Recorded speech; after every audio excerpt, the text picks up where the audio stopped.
Sonic the Hedgehog Genesis. What can I say about this game that hasn't already been said countless times? After all, thanks to its infamous status, it has gotten quite a lot of spotlight on YouTube over the years already.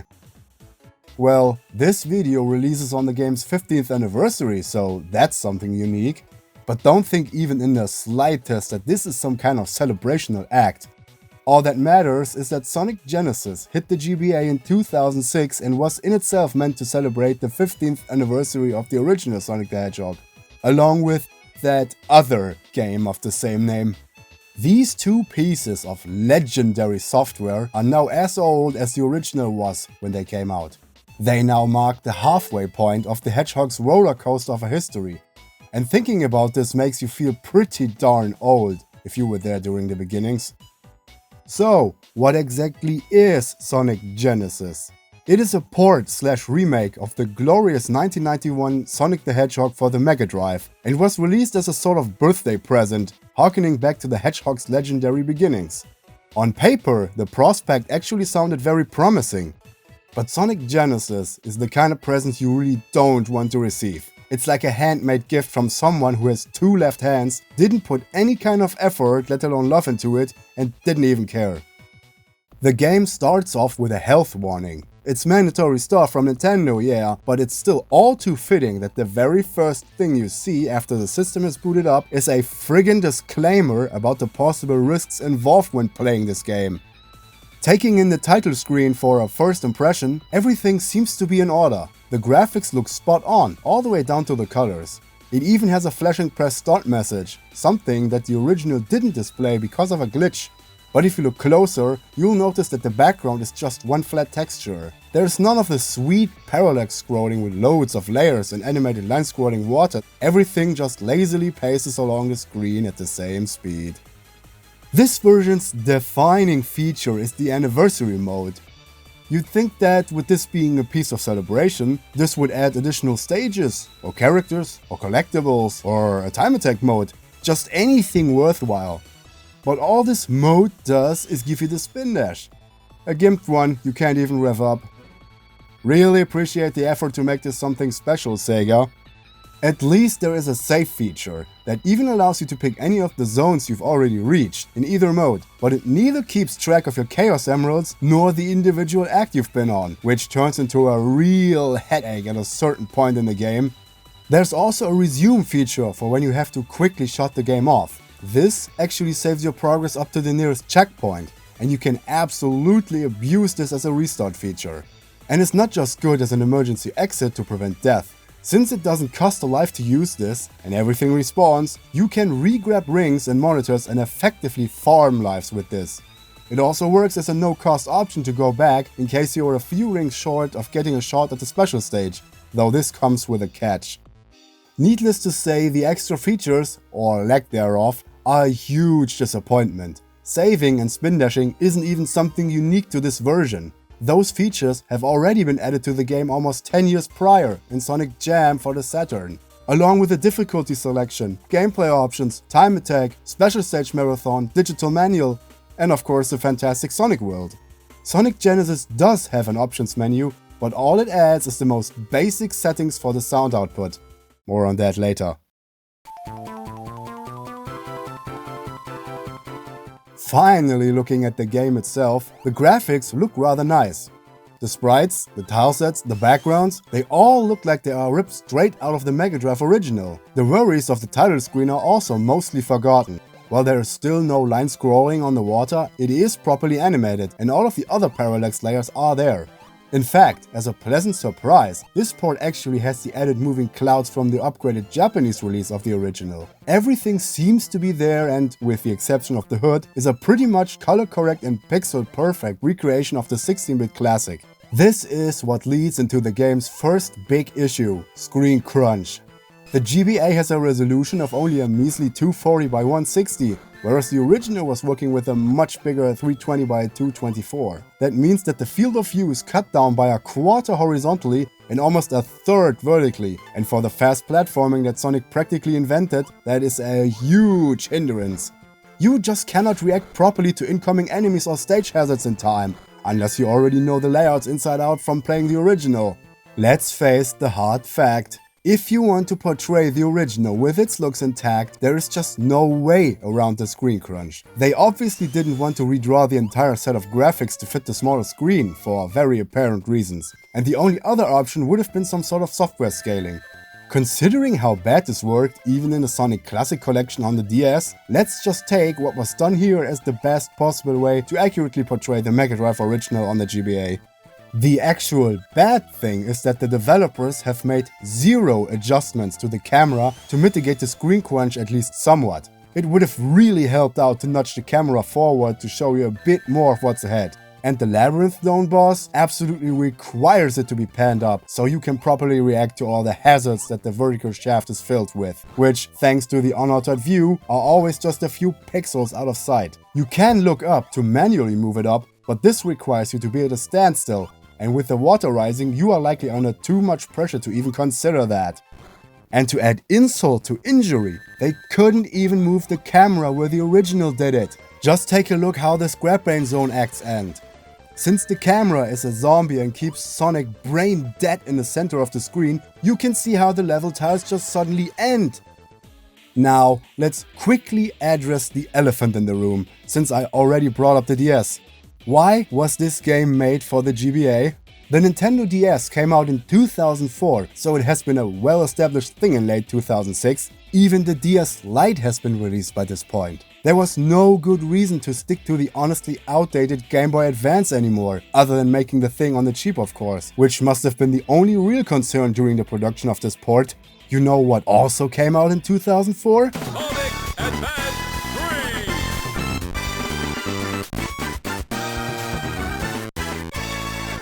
Yes, the Sonic series that showed just how well the Hedgehog could run on the Game Boy hardware was already done and through by this point. And never mind the Advanced trilogy, even Sonic Rush was already a whole year minus a single day old when Sonic Genesis hit the shelves. The actual reason that the GBA was a platform of choice for the developers was so they could take the Sonic Advance engine and modify it to run the Mega Drive game, rather than creating something new, which was of course the quicker and thus cheaper option. Unfortunately, shoehorning the huge sprites and hefty tiles, as well as the intricate physics system of the Mega Drive game into this engine, is something that really didn't turn out well at all. Sonic Genesis is constantly chugging, which is its second big flaw. The game almost never runs at full speed, and it doesn't seem to matter what you do, the frame rate will just fluctuate like crazy. It can switch between at least 2 or 3 different speed settings within just a moment of play. This creates an almost nauseating feeling and it really messes with your perception of momentum and thus the platforming. In Green Hill Zone it isn't that bad, but as soon as you step out of Sonic's home turf, you'll really start to see how slow the game can be. When there are only a bunch of things going on screen, it will start to run in what can only be described as slow motion. This is amplified even further once you reach Labyrinth Zone, which was already infamous for slowing down the movement because of the underwater physics. Here it is so unbearably slow and everything takes such an eternity that you'll likely become anxious the thing will completely lock up on you. Curiously, your inputs aren't really affected by the slowdown at all and there is virtually no lag no matter how much the engine is choking. However, that doesn't mean that your control over Sonic isn't messed up. It very much is because of the unstable frame rate and numerous other problems. Sonic Genesis is anything but the fast platformer that it tries to replicate and might just have the worst slowdown of any sprite-based game on a handheld or console ever. And the box has the audacity to claim that it is even faster now. Well, thanks to the spin dash. But hey, they have increased the pace of the box since Bring Out Zone, which is something I guess. What's also incredibly ironic is how Sonic is extremely impatient in this version, as he will look at you funny almost immediately after the act starts. At least the music is unaffected by the performance issues, it doesn't even care about death and just keeps on going and going. Look no further than Drowning in Labyrinth Zone to see just how much of a discrepancy there is between the music and gameplay. Sonic is supposed to lose a life pretty much as soon as the music stops, but here?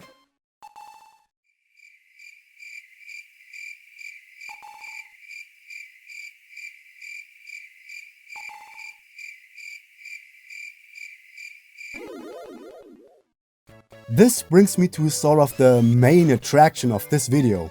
I found the oddest of quirks in this port, something that no one ever seems to talk about. So, something that really makes all this worthwhile. It is one of the strangest yet funniest things to witness. Roll the footage.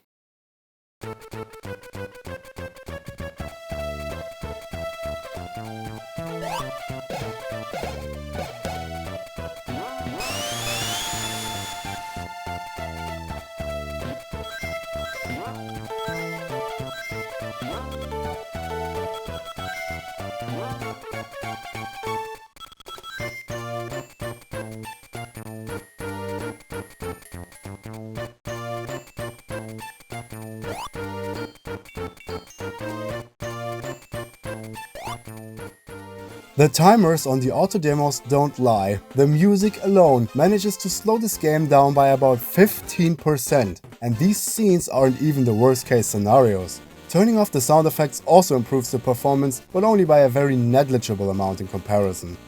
Poor GBA. Playing the terrible samples that absolutely fail at emulating the FM instruments of the original while running a game engine beyond of what it's meant to do is just too much for it to handle. Well, if you know a bit or two about the hardware of the Game Boy Advance, this all makes sense. It doesn't have a dedicated sound processor. The advanced sound is all done in software, and thus the CPU is tasked with handling all the mixing of a variable amount of digital channels. Considering it is already struggling with running the game, it's no wonder that turning off the sound takes a huge burden off its back and greatly impacts the performance. And it's not just numbers. You can absolutely feel how much better the game plays thanks to this. Unfortunately, turning off the sound is far from enough to eliminate the slowdown entirely. Now we really can't avoid talking about the music anymore. It is the third big flaw of Sonic Genesis. It absolutely fails to capture the spirit of the original tunes. Everything sounds whiny and scratchy, with occasional pops and crackles, and the volume of the instruments is all over the place. Most of the music plays in a higher key, probably because the low quality samples needed the higher pitch to at least sound somewhat functional. Starlight Zone and the special stage are actually decent enough in my opinion, but the rest of the soundtrack ranges from very subpar to downright ear-grating. Just listen to Spring Ad Zone. The main melody is extremely high-pitched and it's drowned out by the backing instruments for good measure. No comparison to the original necessary to hear just how wrong this sounds. But the one bit that really sums up the music of this port is at the tail end of the ending cutscene.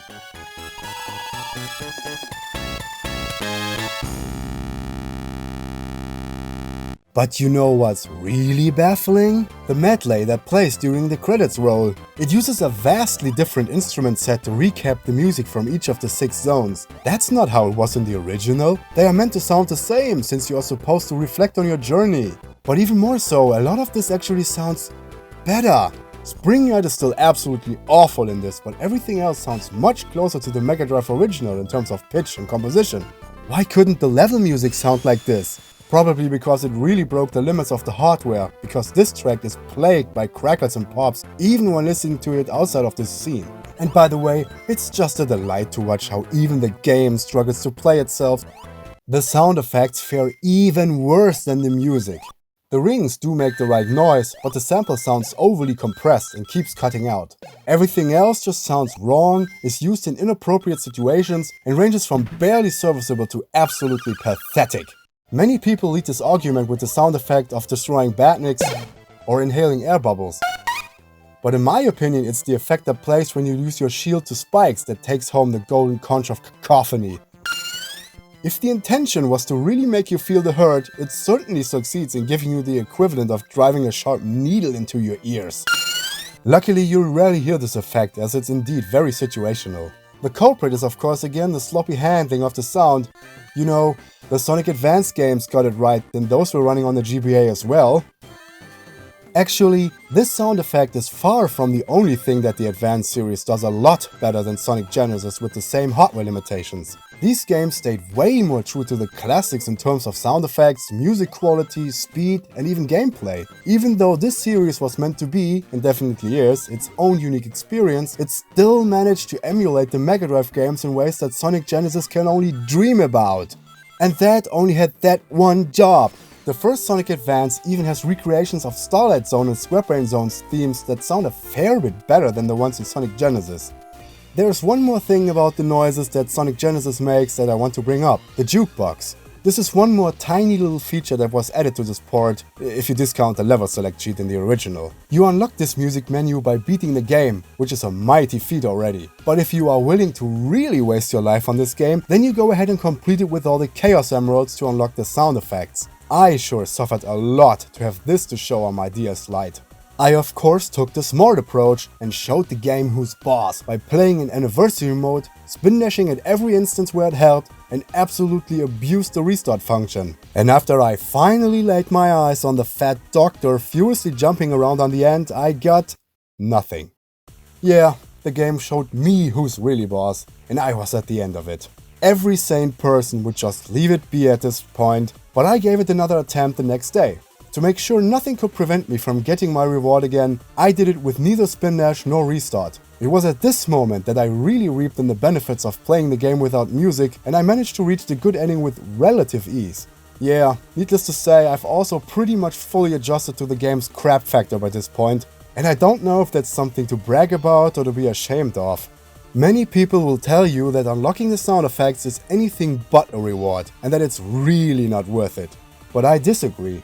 Yeah, the sound effects are absolute trash, but the Jukebox holds pure gold when it comes to these. While they were too lazy to properly name the zones, all of the sound effects have names that describe what they are meant for, and the list for these is full of delightfully bizarre wording. The icing on the cake is that you get some that are labeled unused. Why are there even things like this in a port? Not to mention that some of the sound effects that do have names are nowhere to be heard in the game either. Finally getting to issue number 4, the rotten core that is the gameplay. The main culprits here are the broken physics and questionable hit detection. Sonic tends to overreact to even minor inclines, which causes him to jitter around when walking along slopes. Look at this! Is he having a seizure or something? Maybe he didn't take the advice that the game gave at the very start. Health risks indeed. He can also get confused at edges of normally perfectly solid objects, in some cases so much that he just flat out dies. These things really come out of nowhere. Rolling is also affected by this problem. As Sonic can stand on inclines that are normally too steep for him, he will not curl up by pressing down. The roll can also lose speed for no apparent reason and even become totally stuck on things. But hey, at least it still works a lot better than it does in Sonic 4 Episode 1, and arguably every other recreation of the rolling mechanic between this game and Sonic Mania. The blue spike ball also has some odd quirks about his jump. It feels too forceful and mid-air control is too snappy.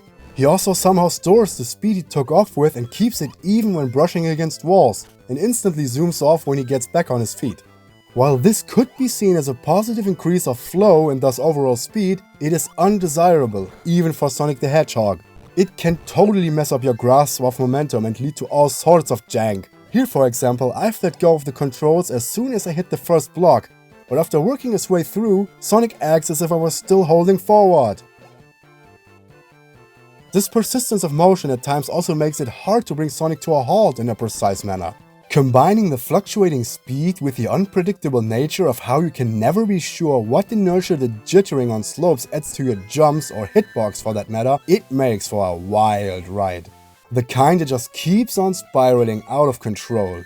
Just as the seesaws are in Starlight Zone. These things are incredibly finicky and absolutely frustrating if you don't know how to approach them. In the original, you could comfortably stand anywhere on the opposite side of where the ball lands to get launched higher and higher. But here you have to be in a very small sweet spot for them to work properly. Position yourself just a slight bit off and they will default back to the weakest fling, which can make these things absolute pace breakers. In this part of Marble Zone, you can just keep running on the lava because Sonic suddenly fits underneath the blocks. And what is going on here? On top of all that, there's also some nasty bounciness to hits directed to Badniks or Robotnik. Instead of breaking them and keep marching on, or coming to a halt and falling back down respectively, Sonic will gain extra height in this version. This doesn't mean that much when it comes to regular enemies, but it can absolutely break the bosses. If you aim your jump to strike just a slight bit towards the upper half of the Eggmobile, the thing turns into a makeshift bumper, and it only requires very little steering to stay up there and continuously bash the bastard's bald bean until the battle is over. Even beyond that, do not fear the wrecking ball, as you can safely fall through the thing after landing a hit. The bosses also suffer from the screen crunch, and this swings both ways, just like the old ball and chain. Robotnik tends to float just a little closer to the ground, making it easier to just jump up and hit him in the majority of the battles. This is most apparent in Starlight Zone, where you can just hang out in the middle and casually strike the machine when it's passing by. It shows that some minor adjustments to adapt to the lower resolution have been made after all. It is up for debate if this was actually a good thing. It takes a lot of the strategy out of the fights and turns them into very basic jump fests. But given how broken this port is, you will gladly take any bone that the developers threw you. At the extreme other end we have the bosses of Labyrinth Zone and Final Zone. The latter isn't too bad if you just take your time, but not being able to monitor all 4 pistons at the same time undeniably hurts the battle, especially with some nasty collision issues added on top. This is of course nothing compared to the vertical platforming hell at the end of the underwater maze. I already talked about how the camera is absolutely miserable in this quote-unquote boss battle, but you can also have the bounce behavior work against you here. Accidentally touch the Eggmobile on the final jump out of the shaft while holding right? Your ass is going down and right into the spear. Overcoming this boss is without any doubt the biggest hurdle in the game, and nothing but extreme memorization helps. Oh, also, no boss music. The special stages suffer from all of the already mentioned issues and are really irritating to play, no matter how much quicker the crystals break. Everything is jerky, buttons are getting pushed continuously, and you really can't see where you're supposed to go. It is an absolutely Herculean feat to reach the good ending. The only positive change to the gameplay is how the spike behavior has been changed to be less punishing and more like it is in every other Sonic game. But yet again, this has already been done in Sonic Jam many years earlier. Despite all these shortcomings, Sonic Genesis also manages to throw around graphical hiccups. The aesthetic started off strong enough to even be praised in a way, but after Green Hill is over, the flaws just keep piling up. The treatment to bring the additional parallax of the Japanese revision 01 over doesn't apply to Marble, Springyard or Scrap Brain. Starlight Zone doesn't even have the parallax stars of the vanilla release, and the added independent water ripple for both foreground and background in Labyrinth Zone is of course also absent in Sonic Genesis. Not only that, but the change of color underwater is handled quite a bit different, giving off a less dark look. Some sprites don't adapt to the underwater palette, and the animation of this waterfall is broken. The air bubbles carry on the spirit of the ripple a little, as they now wave a bit, but they are also missing their largest size. Curiously, the extra ring in the Act 1 shortcut does carry over from the Japanese revision, so you can end the level with exactly 50 while going through this alternate path. Jumping on the rising platform after hitting the switch has always been a tricky one-shot situation, but in Sonic Genesis it's made 10 times more difficult thanks to the slowdown. On top of that, for some bizarre reason, it requires you to hit both switches in the underwater section for the little platform to appear. Sprites have a tendency to pop up at the very last moment, which is at its worst towards the end of Springyard Zone, where they reliably don't show up during this section of crucial platforming over a bottomless pit. They can also disappear at random, or when you die, or simply by just pausing the game, which will make Sonic vanish. A whole bunch of objects are placed or animated wrong, like springs and switches and monitors, all the score marks, and even the rings. The shield doesn't align properly with Sonic's sprite, and when he dies, it falsely plays the drowning animation. These conveyors in Labyrinth Zone are really dumbed down. The wheels turn way slower and are incredibly choppy, and the wire that goes around them doesn't move at all.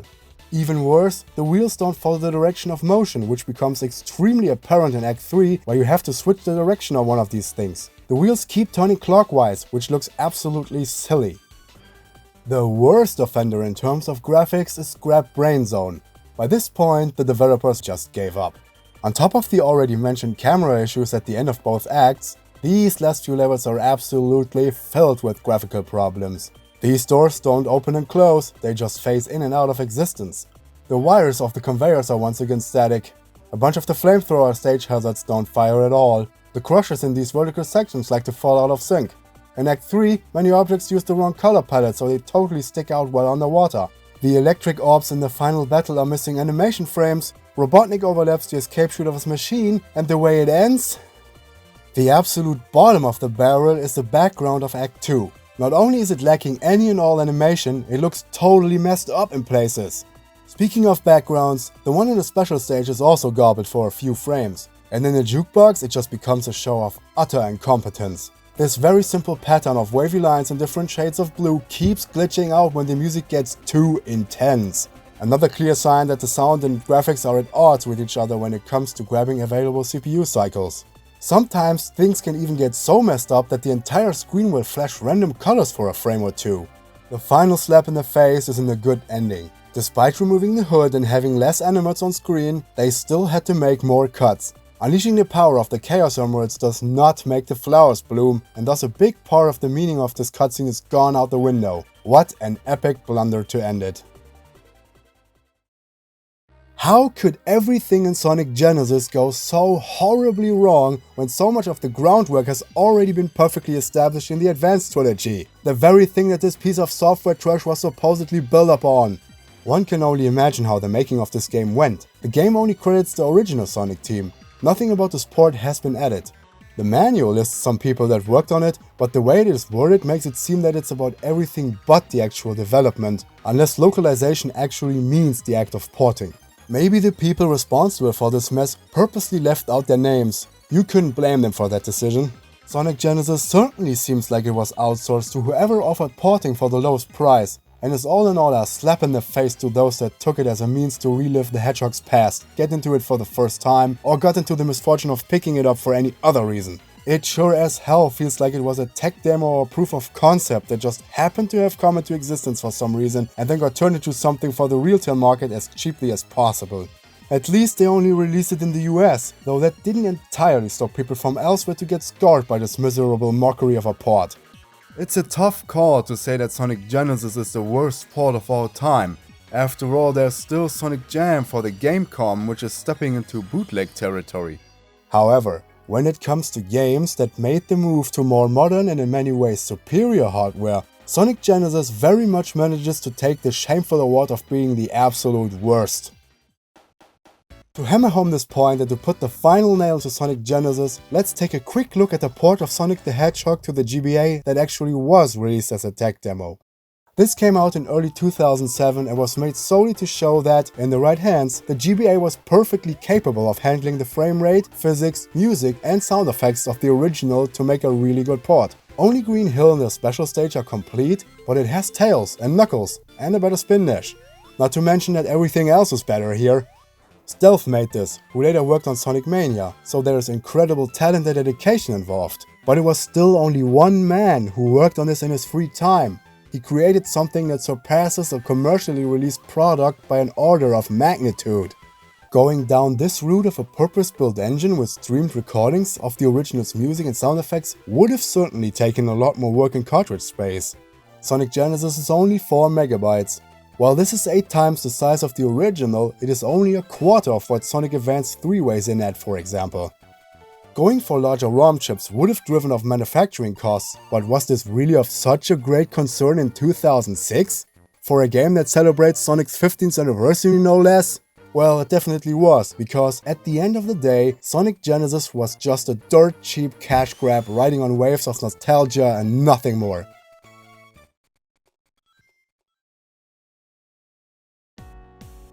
Hey there! If you are still watching, then hats off to you. I sincerely hope that you enjoyed this video. Putting it together possibly took me more time than the developers had to make the actual game I just mumbled about for almost half an hour.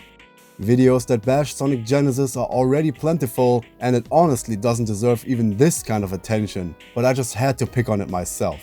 For one thing, I felt that there were still things left to say about it.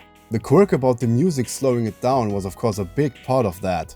And then of course, its nearing anniversary and how it now sits at the halfway point of the Blue Blur's 30 years of games was an opportunity I just couldn't let pass. I ultimately crammed a lot more stuff into this video than I would have ever guessed, and I had quite some fun making it. By the way, all the background music is from the other GBA Sonic games to undermine in yet another way just how terrible Sonic Genesis is.